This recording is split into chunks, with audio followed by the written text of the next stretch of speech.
everybody. It's so wonderful to see everybody here. Welcome to this week's From Boxes to Butterflies. I have an amazing guest. I can't wait to bring her up and introduce her to everybody. I see Ollie's already here, so that's exciting.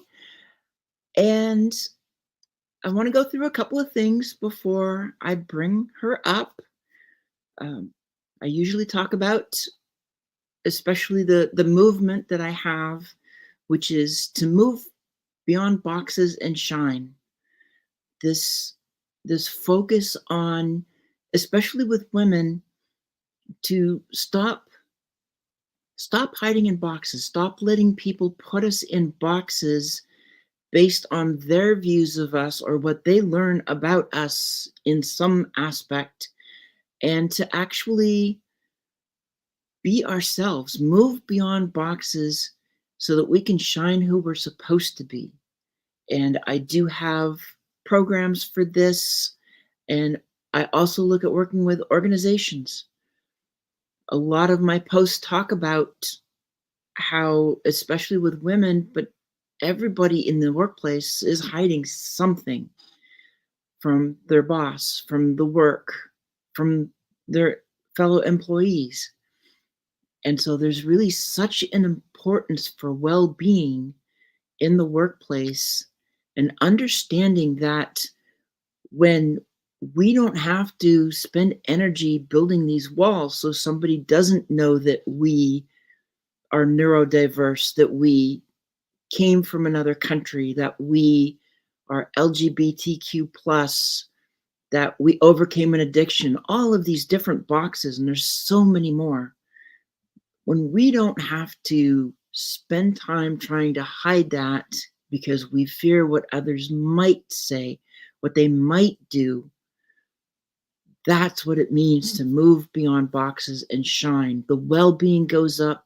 And for an organization, for the business side of things, it's also a benefit to the bottom line. So wellness of everybody in the workplace really makes a difference when it comes to how well an organization's really going to do, because we bring our best when we can be our best. And then I also want to talk briefly about 2 books now. So while I've talked a lot about Search for the Armor of God, and a lot of that story is based on a prince who all his life is being boxed. He's being told who he is, what he's supposed to do. Well, the story continues, and very soon, I posted the cover reveal on Monday. Very soon, Battle for the Armor of God is going to come out. So Search for the Armor of God is out now. Battle for the Armor of God is coming up. But now, let me bring up the guest of honor. I've been looking forward to this for quite a while. The things that she writes, I love her posts. I love her insights. I've had chances to talk with her in some coffee chats a couple of times, but now I get to have one of those coffee chats with everybody watching. So be sure to add questions, be a part of the conversation, because she is amazing. And so without further ado, let me introduce you to Leanne. Hi. Hey, Leanne. I'm so glad you're here. Every time we talk, it's never long enough. I know. I agree. Definitely. And it's just watching you over, I think we've been connected about a year now, and watching how you've grown and what you do, your posts, your focus and your insights. And like everything else, I really don't see you in a box, because there's just so much to you, so much that you can do. And what I'd love to do now is kind of have you talk a little bit about your story, as much or as little as you want, of kind of what got you to where you are now. Yeah, yeah, absolutely. So I am a writer for coaches. I started Single Spark Coaching Coffee. And hello, Ollie. Um, and yeah, my journey to here has been uh, definitely an interesting one. I can, oh, hi, Sam, too. And I can, I guess, go through it briefly. And then if you have any questions, you can let me know. But um, yeah, I started freelancing a while ago. I kind of, to be honest, I like half-assed it a little bit. And um, I didn't give it my full effort. So this year I was like, I'm gonna go, or a little over a year ago actually, I was like, I'm gonna go all in, almost 2 years now, and see what I can do, see if I can really make my dream happen. And I have, and it's been amazing. What got me to that point? Just a little bit of everything, really. I had a very messy childhood. It's almost like a bingo card of like all the crazy things that can happen to you sometimes. And yeah, then as I was um, after I moved out and everything like that, I just felt and I don't know if you I can go into that a little bit, but I just felt very, very silenced my whole childhood. I was told never to talk about things, to keep a lot of secrets. So that started my love of writing, really, because journaling, I was a little girl, so my diary was hello, Sandra. Um, that was like my refuge. That was what where I went to validate my own experience, to just feel seen and heard. So that's what kicked off this like lifelong love of writing. Um, because yeah, processing in my journal as a little girl. And then as I got older, I kind of got to a point which I think a lot of people do, where I just felt really stuck. I just got to a point where I was in a dead end job. I wanted to be a mom, and that journey wasn't going the way I planned. I had a miscarriage, and yeah, just I was depressed. I was drinking more than I wanted. Everything kind of like came to a hilt, and then um, I know, right, Sam? Yeah. And so at that point, I stopped drinking, which I really do often like credit as like my catalyst for this, and I do believe that. But it kind of gave me a lot of clarity to finally lean into therapy, lean into coaching, lean into all the inner work and my writing, and to kick off my writing business. I don't think I could have done, and to be a better mom and a better person, I don't think I could have done any of this stuff without that clarity that came from not drinking anymore. Yeah. Right. So, yeah, that's a little bit of my story. Well, and I can identify with a lot of that, because the being silenced, the not being able to express yourself. Yeah.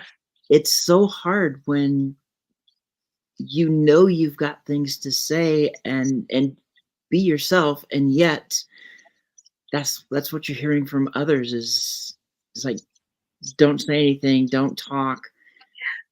And who else do you have but yourself to be your best friend, basically? It's Yeah, that weighed really go ahead, I'm sorry. no, go for it. Oh, that just weighed really heavily on me as a kid. Yeah, I came from a household where my mom, like, she really did suffer like severe bouts of depression, and my dad had moved out, but we weren't allowed to tell anyone, and just all this like messy sort of a very, very messy divorce that we weren't allowed to talk about. And I didn't see any other families like mine. So it was imposed from my family. My mom said, do not tell people about this. But it was also a little self-imposed too, because I looked around me and I'm like, well, I'm the only one who has a family like this. And I'm really glad that I'm moving beyond that thought now. But credit journaling and everything for helping me say it somewhere, helping me feel seen and heard somewhere. Well, and journaling can be such an important aspect of just actually removing a lot of blockages inside of Yeah. us. Uh, Yeah. so, for what you're doing now, how did you get into being a writer for coaches? Yeah, yeah. So to go into that in a little more detail. So I say I stumbled like ass backwards into it, and it's really true. But I had no idea about the coaching industry a couple years ago. I kind of knew who Tony Robbins was, sort of. I had seen part of his documentary right on Netflix, and that was pretty much what I knew about it. Um, what happened is, again, I wanted to go alcohol free. I wanted, and everyone's journey, I have complete and utter respect for whatever anyone's journey looked like, whatever anyone else's journey looks like, and whatever works for them. But for me, I noticed a lot of the language and a lot of the mindset around giving up alcohol was just really, really negative. Like, you're going to have this disease for the rest of your life. It's going to suck. Like, you're going to be at a party, someone else is going to have a drink, and you're going to want it so bad, kind of thing. And I was like, man, does anyone have anything positive to say about giving up drinking? So I literally Googled like positive podcasts about giving up drinking because I love podcasts to this day. Here I am. But and it came up with Euphoric, the podcast, and I've actually been working with her for a while. I reached out to her about working together because I loved it so much. And that spun going alcohol free in an entirely different way, like in an empowering way, in a way that, you have more energy, you have more time and resources to go after what you want. You're not numbing your emotions. And I found all of that to be true. And I found all of that to really help make the change stick because, you know, when it's an empowering thing, when it's something that gives you more life versus shrinking you, that's something you want to stick to.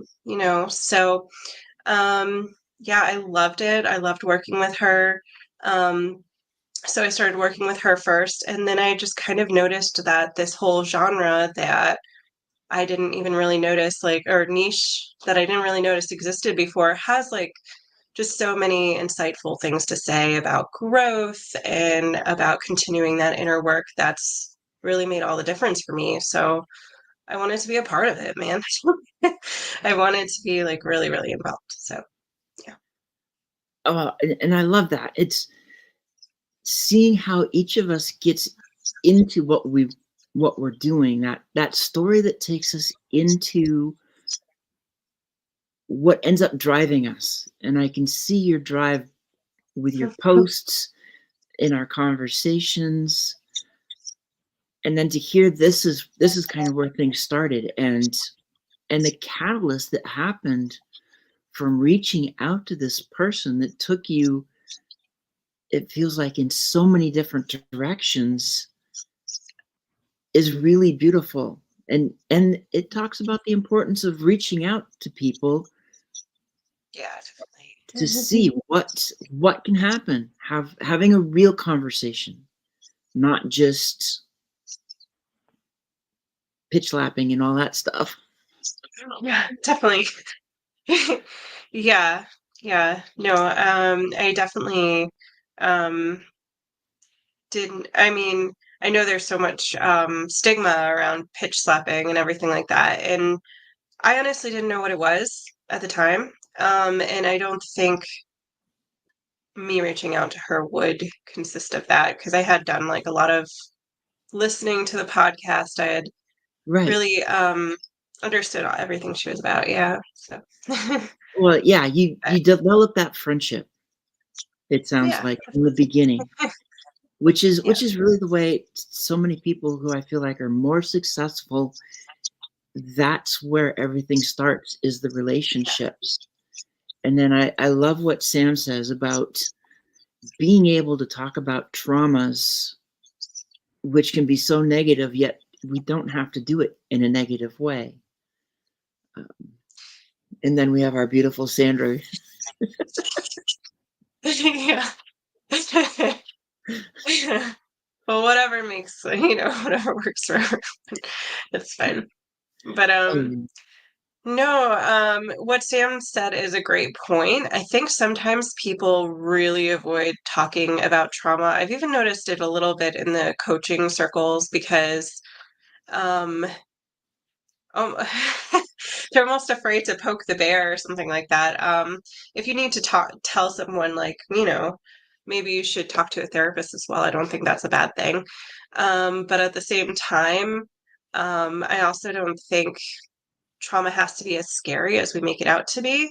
I think all of us have gone through at least some trauma in our lives and everything like that. And I think, like Sam said, just talking about it and being open about it can actually be really freeing and really like healing to know that we're not alone in that. So, yeah, I'm a big proponent of talking about it. well, and I see that too because I look at the posts, I look at how LinkedIn has changed, especially to me as of a couple years ago when I kind of got back into it.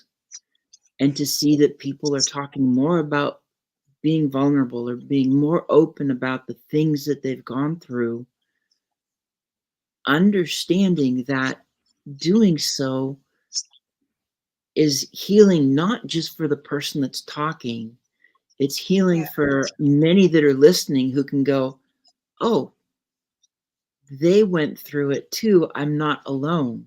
It kind of takes us back to what you said in childhood, where you look around and there's nobody like you. There's Yeah. there's That's true. nobody that has that same thing. And so what can we do? Because we don't want to be the first. Right. We definitely don't get Yeah, no, and thank you, Sandra. But yeah, um, what you just mentioned is so powerful, and it's also something that I've noticed, like, people hesitate a little bit because and I mean, honestly, I've done it too, where if I talk about my mom suffering severe bouts of depression, even, my friends who knew about it, sometimes I use the example that one of my friends referred to a scene in About a Boy. It's like a British film, and she compared my mom to the mom in About a Boy. And if you watch the film, it's not a flattering comparison. She has like her hair sticking up on all ends, and she's like kind of like all disheveled, and she's, crying into her cereal every morning and barely getting out of bed, and then is ultimately hospitalized for a suicide attempt. And it's definitely not a flattering comparison. So, um, being the first one to come out with something like that is like or feeling like you're the first one. You're rarely truly the first one to come out with something like that. But feeling like you are can be really, really scary. At the same time, too, I've noticed that our stories are so much like just more interconnected than we would believe. Like initially believe. Like I talked to someone and he was telling me um about a client he had who got a divorce and everything. And I have a great marriage and stuff, and I love my husband so much, but just some of the loss and some of the grief his client was going through, I could really resonate with that. So I think people think their story has to be perfectly aligned or very specific to reach their audience or resonate with their Right. followers, and it really doesn't have to be. There are so many underlying, like, universal human emotions, like grief, like loss, love, all this stuff that um, really can resonate. Um, yeah, no matter what. Well, yeah, and I see that one of the things that I've also noticed, I mean, like you'll see, we'll talk about so many different things here today. It as we talk about this one, I also think about how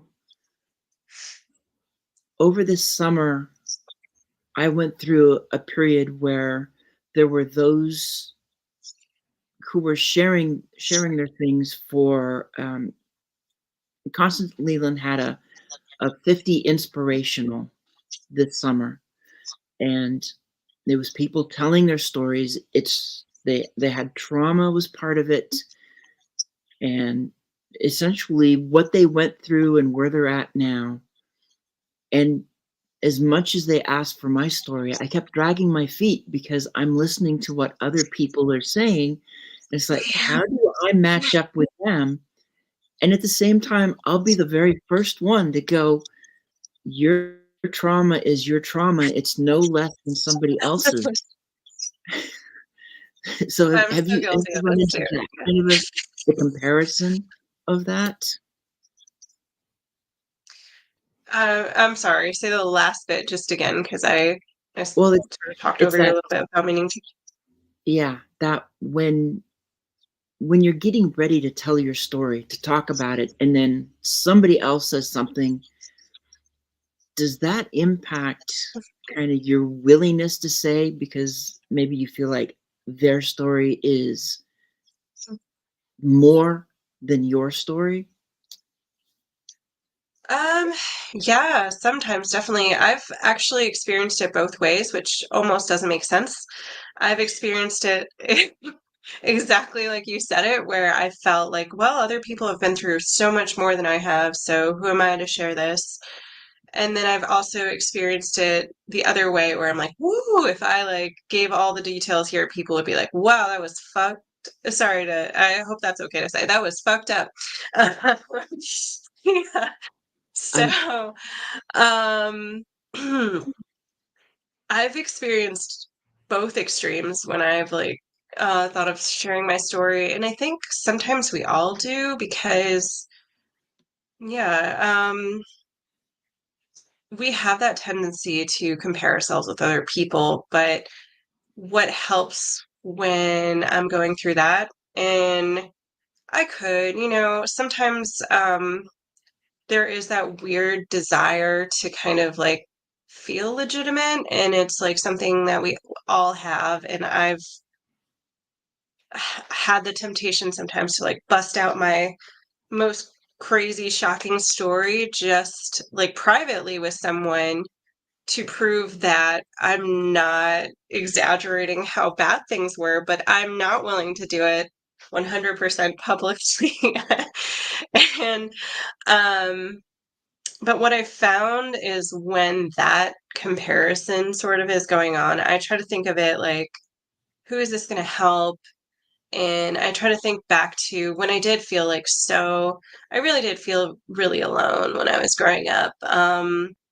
That there was no one else like me, no one else's parents were non functioning and staying in their bed all day. And, you know, um, at my mother's worst, she would like swear at me and stuff, and like at a 7-year old and stuff like that. So right. I just really didn't see that happening in other households. And if anyone had been brave enough to be like, this was happening to me too, I would have felt so much lighter. So I think about that, like how much lighter I would have felt. And so then I try to stop comparing and just share it. And that's the way, and Sam's got it here too, where we run into that. It's that comparison because I almost feel like social media has increased comparisons Yeah. because everybody's always trying to show the best and cover up the worst. And it's lovely seeing Deb here too. She's so much fun. Um, so we have such an awesome an interactive audience. It's beautiful. But when we get to that comparison, it's I feel like social media has pushed it to that extreme, and all it really does is push us further into boxes. And when I Yeah. talk about these boxes, there's the boxes others will put us in because they found out we are some little thing, and that little thing is what they use to paint us as in total, when everybody in that box is as diverse as the rest of the country, as unique as every individual. But then it also causes us to withdraw into a box. And the worst thing about those boxes, especially, is that's where our fear lives. And Yeah. our fear knows everything about us. It knows what buttons to push. It knows what words to seductively say to keep us stuck in that box. Definitely. And I'm kind of curious because I've been in that box like half a century, is the way I put it. Um, and I know you've had your own box to deal with. And I know we touched on it a little bit, but I'm kind of curious how you got out of your own box to be where you're at right now. Yeah, yeah. I mean, I think I'm still honestly working on it a little bit, but I've definitely made a lot We of all are. progress. Yeah. Well, thank you. I appreciate you saying that. But I really do think it was just the perfect storm of things. I really do think going alcohol free really helped me like reevaluate a lot of stuff because I was just using it to numb. I know other people, drink for fun and, do what they're going to do, but I was Right. using it to numb my emotions. I was using it not to feel things I didn't want to feel. So when I removed that, um, for better or for worse, which ultimately for better long term, Right. um, I I think it was really, really healing for me, and I think I was able to, um, yeah, start. I love like the inner work and stuff. Like that's why I love coaching and therapy and stuff like that. I felt like I was able to lean into therapy more as well. But even with coaching and things like that, I used to be like really cynical. I used to be like so like I don't know.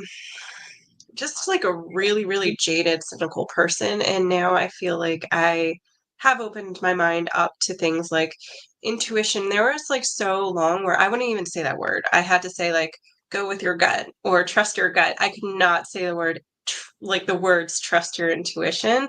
It just felt so woo woo to me at the time. And then once I leaned into some of these things, like leaned into trusting your intuition, leaned into some of that stuff.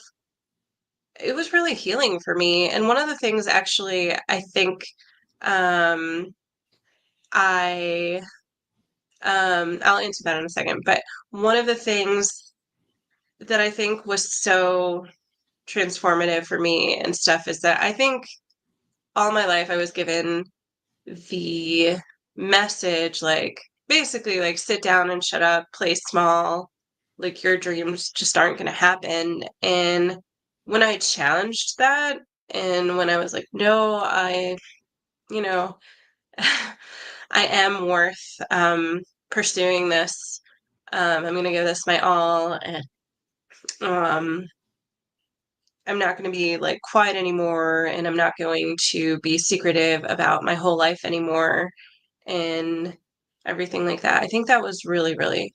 healing. So, yeah.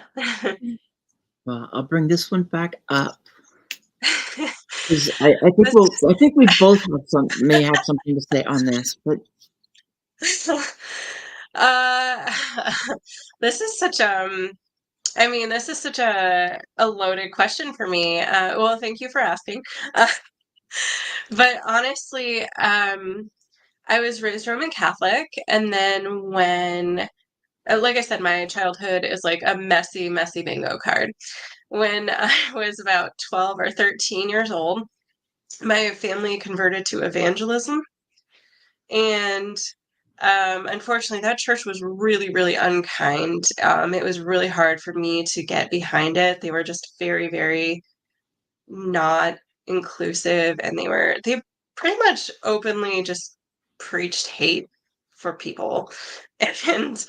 And so I didn't go along with it, and that kind of made me like the black sheep of my family.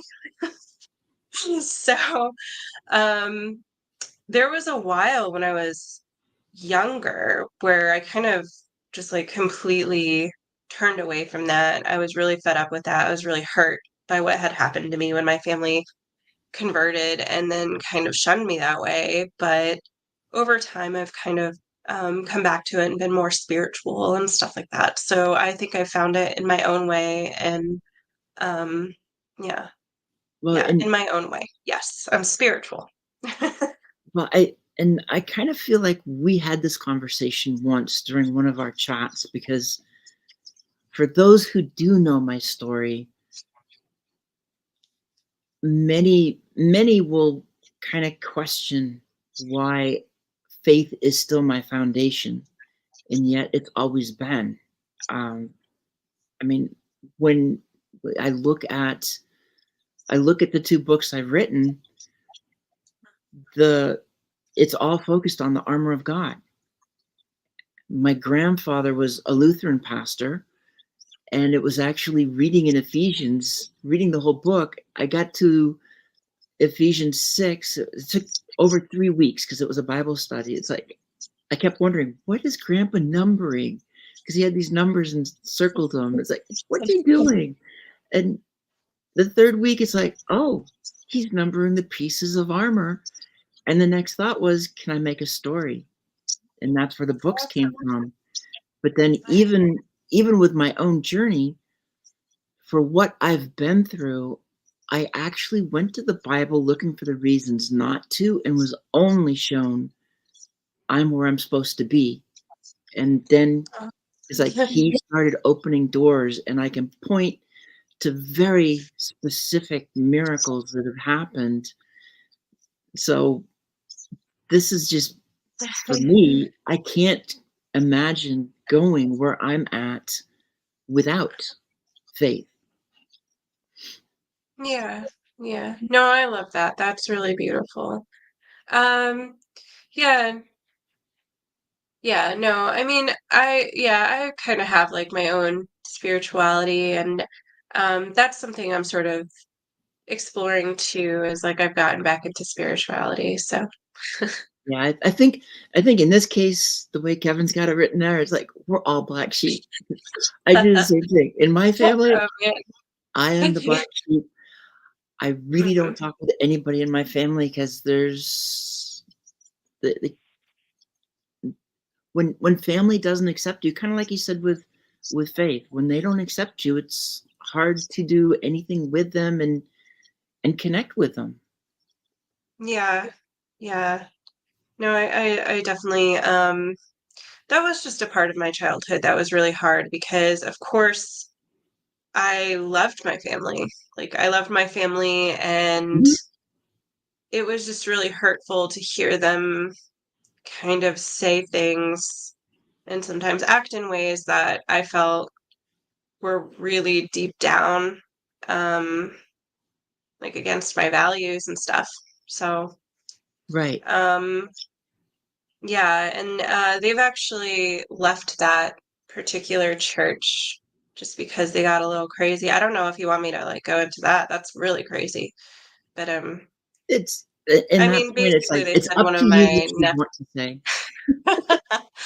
They said one of my nephews, he had fetal alcohol syndrome because they actually adopted him through foster care, and they ended up saying that he had like the devil in him because he was going through just some troubles, Right. and so that kind of was their final straw where they were like, he's just a little kid going through some stuff, and maybe this is a little too extreme. Helped them see.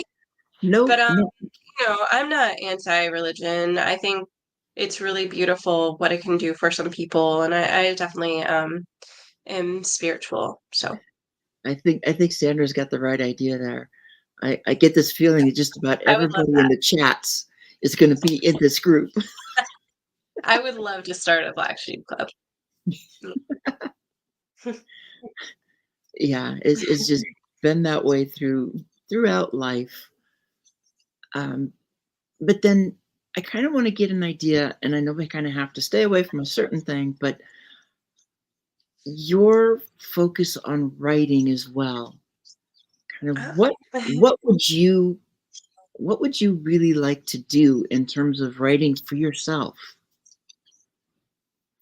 that's a great question. So, I mean, as you know, I do write for coaches, and I chose writing for coaches because I just like believe in personal growth and personal development so much. And I've seen them make incredible transformations in other people's lives, and I want to help them do it. For myself, so obviously I'm a writer, I still write for myself.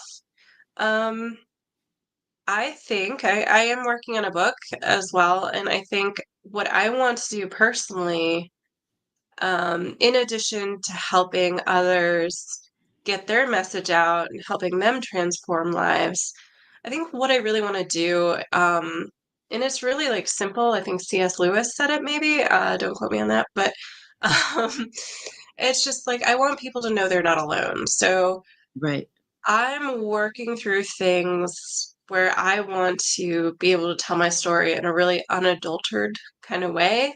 That's really hard for me because my story has like so much to it, and there are messy parts of it. So I'm still working on that, but I really want to be able to tell my story in a really raw way and help other people feel like, you know, yeah, they're not alone. That would be really, really special and dear to me.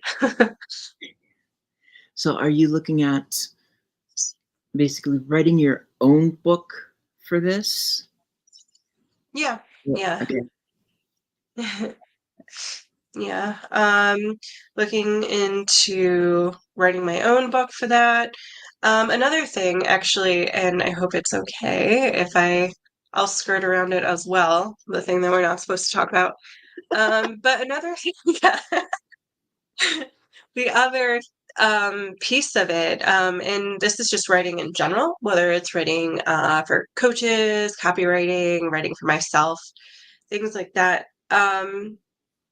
What's really important to me in general is that I return to like my dream, and I didn't give up on that, and I kept going even when they say progress is nonlinear, and I'm a really perfect example of that because I kind of like took a really like roundabout sort of route to get there, but um I really really had a moment where for a few years, to give a little bit of context, I was working in corporate America again after freelancing, and it was just a dead end job. It was so, so draining. And I got to a point where me and my husband were talking about having my son and having a baby and everything like that.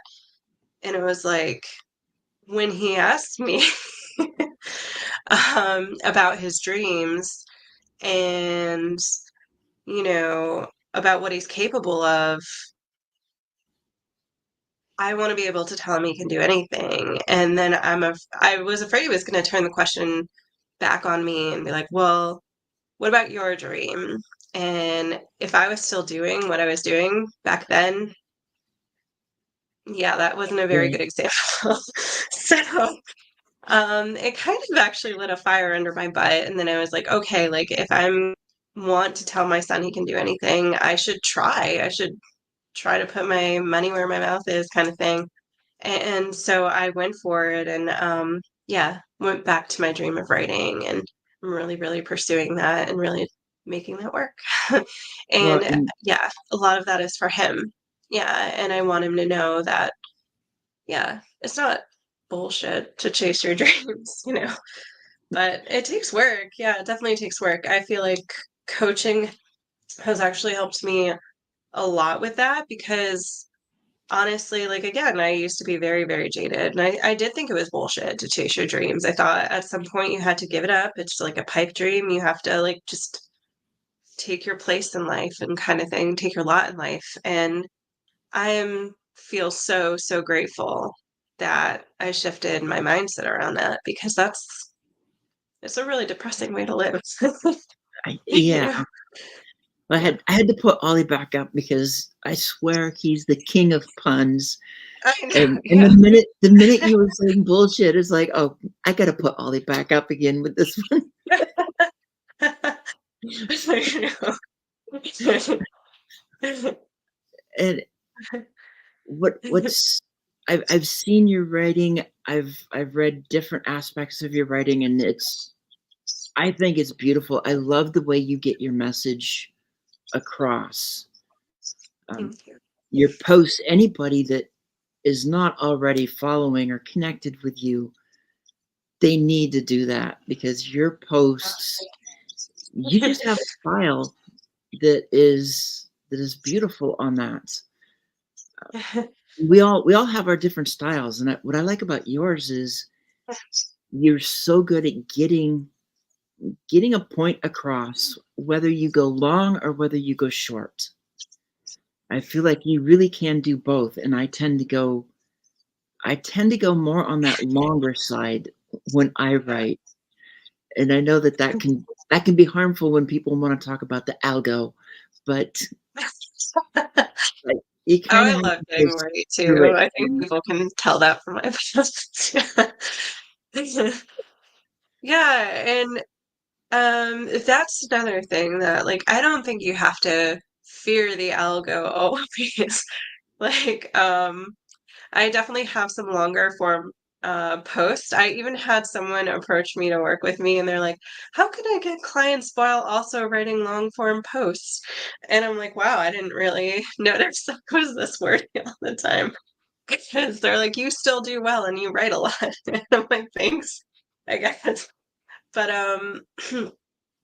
I think what I tend to do is I write as much or as little as I need to write, like you said, to get the point across. And right. um, sometimes for those stories, for those like heartfelt things, if you're going to go into them, yeah, you need a few details to flesh them out. And I think that's okay. I think if you're just like, and I mean, I've done it here, but I'm happy to talk in more detail if you want. But if I just say like just my messy childhood, people might not be able to relate to that, and they can relate to perhaps like my mother having like severe depression a little bit better, you know, just details help. Well, details help, and I've even seen some posts, and I've written some posts where it was really a two post story, not just Yeah. not just one. And Yeah, for that's me, happened to me too. the easiest ones for me to point to are the ones that I did, that series I did back in March for Doinbrook, where I did 25 posts 5 days a week for 5 weeks and created a whole backstory and origins for Athena and the Lady Guardians of the Forest of Doinbrook. It's like now I got to figure out how to turn that into something else. But having those posts, having that story get out is so important in many ways. And then as I kind of look at this and what you said, just it's like also did a I also did a parody song of Don't Fear the Algo. Oh, yeah. Yeah. So I remember that. I I've do. posted it a couple of times. It's like, instead of Don't Fear the Reaper, it's Don't Fear the Algo. And it was actually Sia Yasatonrat who created the graphic. It's like, here's this, how does this look? And she comes back and gives me that beautiful graphic with all the words on it. Yeah, I loved that. And I can speak to both parts of that. So, I guess to go into, um, oh, I love that, by the way, David. Thank you. Uh, but to answer your last piece first, I think people, like, even on a business level, like, I understand some people are here for business. I'm never going to fault them for that. Because, if your business is something you love, something, and you're helping people, like, go for it. I'm so for that. I'm in your corner, definitely.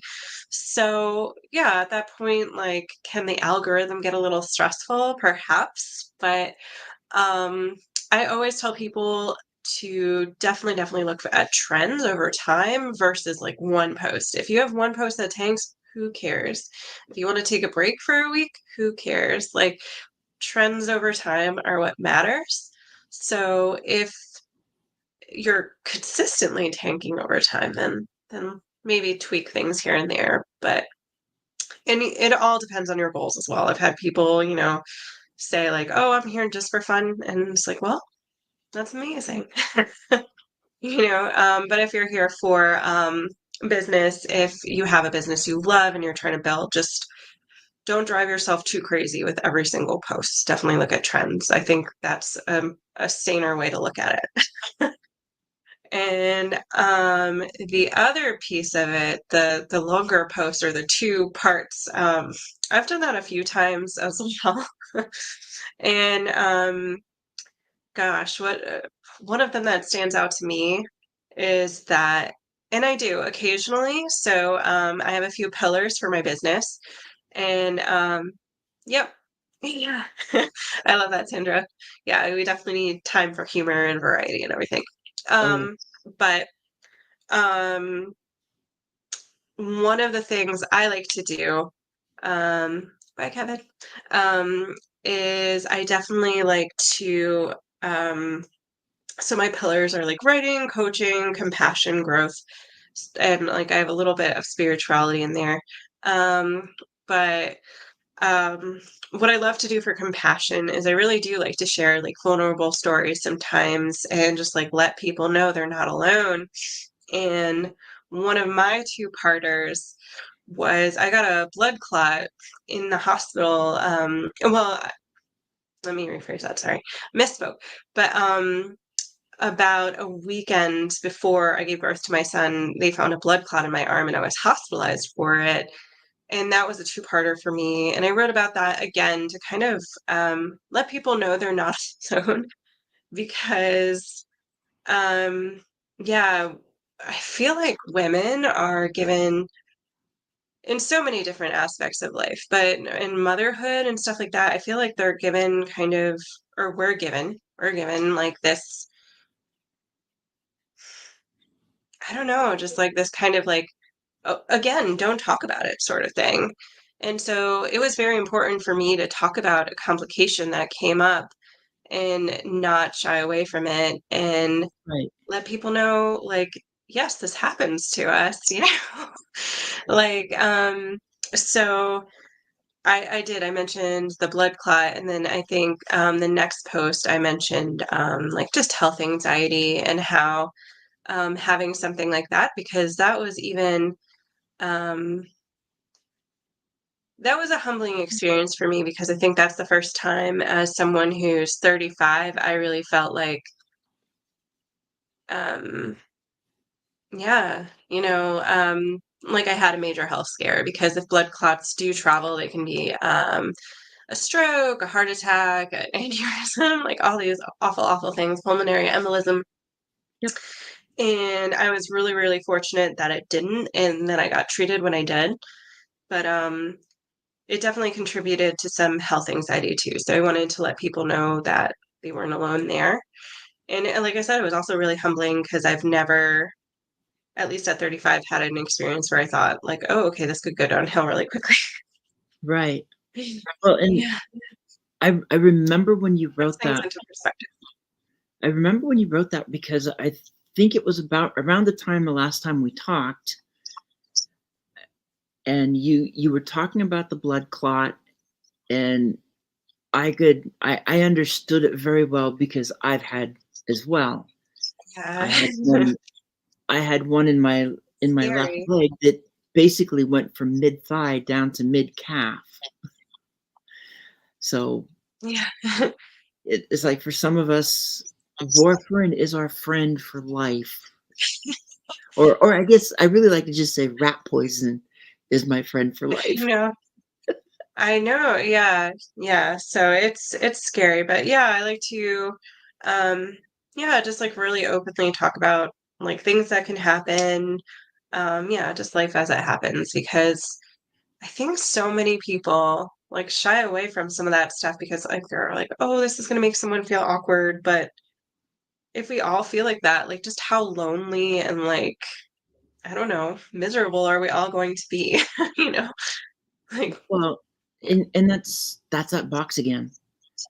That's Yeah. putting ourselves in a box when we have something to share, and that's putting ourselves in a box where we are spending so much energy keeping those walls up, Yeah. when if we could just let the walls drop and not worry so much that, okay, so somebody finds out that I had this medical issue, or somebody finds out whatever the box was we're afraid of. I know, yeah. When we drop it, that doesn't mean that we have to go and then tell everybody what's going on. That's not what moving beyond boxes means. It when you step out and you drop the walls, you take control back over everything. You decide who you're going to tell whatever to. You decide what, when, where, how, why you say anything to anybody.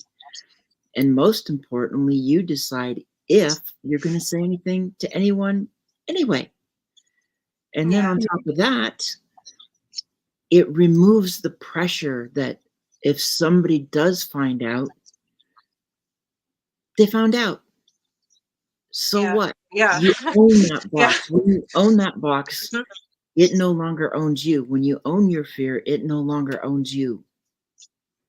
Yeah. No, that was beautifully said, and, um oh, man, I almost have it back, so I'm gonna try to get it back, but, yeah, no, that was beautifully, beautifully said, um, and I think oh, okay, that's what I was gonna say. Um, I think that we overlook how empowering it can be. So it's definitely like I do want to give that caveat. Like you don't ever owe anyone your story. Like you said, like if you aren't comfortable sharing, don't share. Hmm. But at the same time, for the stories you are comfortable sharing, you know,